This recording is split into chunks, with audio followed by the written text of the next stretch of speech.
যে দেখেন 3 নম্বর গিয়ারে প্রায় এখানে উঠে গেছে প্রায় 90-এর মতো উঠে গেছে।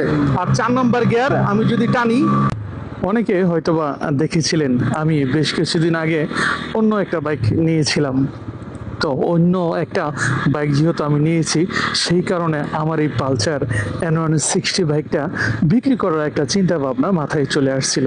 কিন্তু আমি যেই কারণগুলির কারণে এই পালসার N160 বাইকটা আমি আসলে সেল করিনি, তার মধ্যে প্রথমত কারণটা যদি আমি আপনাদেরকে বলি, এই বাইকটা আমার কাছে ভালো লাগার অন্যতম একটা কারণ হচ্ছে এটার যে পাওয়ার, এটার যে টর্ক, এটা আমার কাছে সত্যি অনেক মনোমুগ্ধকর করে তুলছে আমাকে।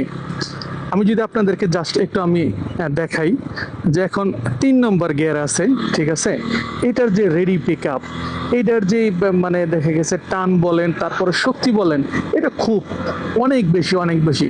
এই যে দেখেন এখন বর্তমানে 3 নম্বর স্পিডে বাইক চলতেছে 49-50 এরকম টান আছে। আমি যদি একটু জাস্ট থ্রটলটা একটু যদি পিক আপ দেই, দেখেন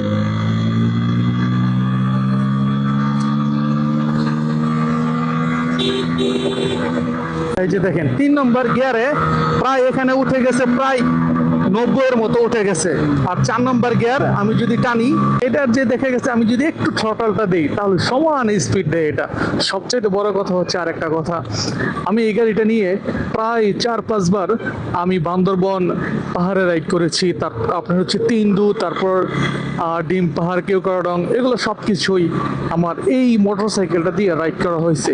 তো তখন আমি যে বিষয়টা আমি খেয়াল করেছি, আমার সাথে যে অন্যান্য আদার্স যে বাইকগুলো গিয়েছে অন্যান্য কোম্পানির, ওরাও উঠতে পেরেছে পাহাড়ের চূড়ায়, কিন্তু আমি আমার এই বাইকটা দিয়ে আমি ভালো একটা আমি শক্তি প্রডিউস করছি। এই বাইকটা আমাকে ভালো একটা শক্তি পাইছি, ঠিক আছে, মানে একদম নিমেষেই মানে পিক আপটা করার সাথে সাথে পাহাড়ে একদম মানে কি বলবো দেদারসে উঠে গেছে আর কি। তো এই জন্য পাওয়ার ডেলিভারির কারণে আমি আমার কাছে এই বাইকটা অনেক ভালো লাগছে, এই জন্য আমি সেল করি নাই।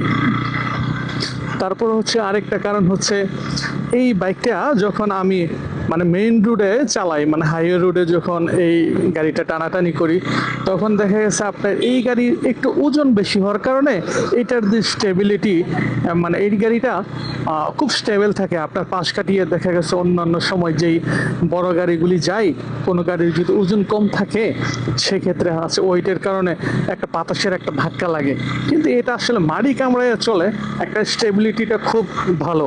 আবার ওজনের কারণে অনেকের সমস্যাও হয়, কিন্তু আমার কাছে ওই রকম কিছুই লাগে না। আমার কাছে এই ওজনটা হাইওয়ে রোডে অনেকটা স্টেবল মনে হয়েছে।